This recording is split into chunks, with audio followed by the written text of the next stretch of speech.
Hi and Assalamualaikum. My name is Noor Athirah. In this video, my group going to talk about how infrastructure impact trade in rural area. But before we start, let me introduce with my group mate first. We have FARAH ERINA, we have HANNAN FARZANA, we have Sarah NABILA, and lastly we have NORNAJWA. Did you know rural Malaysia is still home to 7.3 million people based on research in 2019? They live in 26,400 villages across the country. About 3.1 million of them live in 26 remote districts in the Peninsula, Sabah and also Sarawak. Based on our study in Malaysia, we choose Kelantan and Sarawak as a research place. It is because we want to make a comparison between Western and East Malaysia. Without further ado, let's start with state of Kelantan. So Farah, how infrastructure impact trade in Kelantan, especially in rural area? Thank you, Athirah. Okay, let's look into the issue of transport infrastructure in Kelantan, especially in their rural areas. So the major cause of this issue arise in Kelantan is related to logistics. It is the only state in Malaysia without an expressway that makes travel to Kelantan a lengthy, cumbersome and expensive task in terms of time and money. Thus, logistics is a big problem for Kelantan farmers as well as other commercial enterprises. Without an expressway, Kelantan is almost isolated. The state also suffer from poor water supplies. Not all households in rural areas are supplied with electricity. There are no proper drainage system. Two, the state doesn't have the means and ability to control the river water levels, which often lead to widespread flooding during the monsoon season. Therefore, the solution is to promote balanced growth in urban and rural areas. State government agency must lead in fostering economic development within the states. They have to work closely with federal government by working an interstate project such as road, utilities, flood mitigation infrastructure. With the federal government's allocation in development expenditure, the 6 developed states in Kelantan can enjoy better infrastructure access as well as generate more economic activities.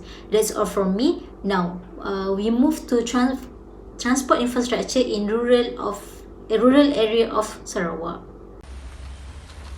Thank you, Farah from Kelantan. I'm just arrived at one of the poorest rural area at Sarawak called Lubuk Antu, and currently it's raining right now. Apa khabar kita semua? In 2010, Sarawak had a population of more than 2 million and it spread out with more than 46% living in rural area where barely access to it. As you can see, the transportations of rural area here is very poor due to geographical factor and low accessibility of transport facilities. People here depending on limited type of transport mode to stay connected. Trade activities in this rural area are agriculture, fishing and lodging. Even though Sarawak is most popular on their oil and gas industry, the most common local product here is black pepper and seaweed. Due to low infrastructure of transport in rural area, it become a barrier to certain places to expand their trade and business activity. People still do not have proper road accessibility and some places only can be reached through air or waterways. This shows how bad the transport facilities and connectivity here in rural area. One of the richest state in Malaysia with raw material but still poor in facilities and infrastructure for their own people. Who should this matter appoint to? Are industry community aware on this? That's all from Bumi Kenyalang. I will pass back to Athirah. Thank you. Now we understand the current situation in rural area in Malaysia, but how about another country? How about infrastructure development in Vietnam and India? Based on our study, Vietnam is representing Southeast Asia while India representing South Asia. Without second thought, let's explore transport infrastructure in Vietnam. So Sarah, how about infrastructure there? Is there any different from Malaysia? Thank you, Noor Athirah, and hi everyone. My name is Sarah, live from Vietnam. For your information, in 2019, around 65.6% of Vietnam's population reside in rural areas. As you can see, the transportation of rural areas is very poor in Vietnam due to the low accessibility of transport facilities. And poor rural transport is considered to be a major impediment in the country's poverty.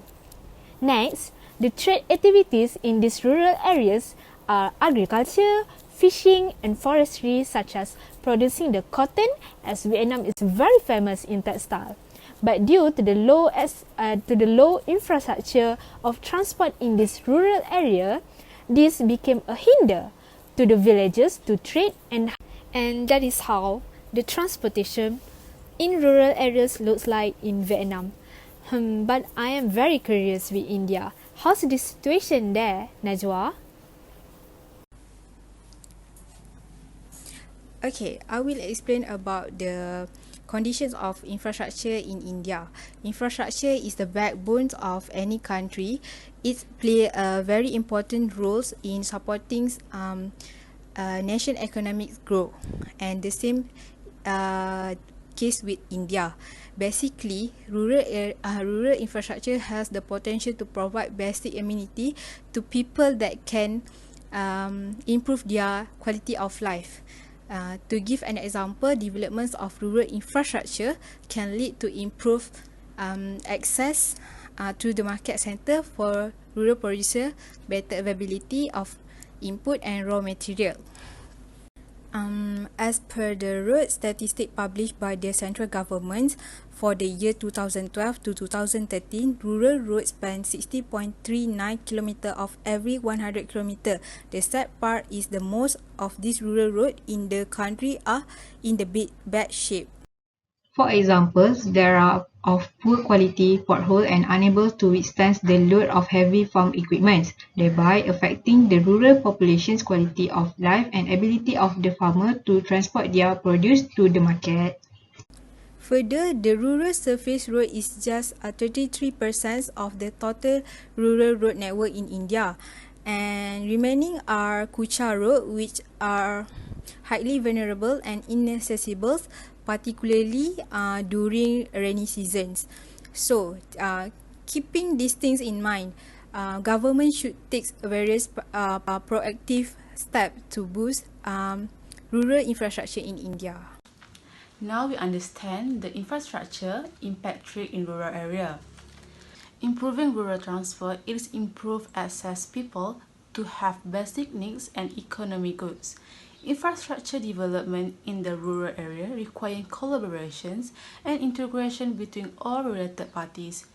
It is important to achieving success in the rural development programs. To the ends, the implementation of road transportation infrastructure in a rural area is a significant solution for long-term socio-economic growth. Additionally, an essential way of enhancing national integrations. And that brings us to the end. Thank you for your interest and attention. I hope you can get benefit from our video. That's all from us. Thank you.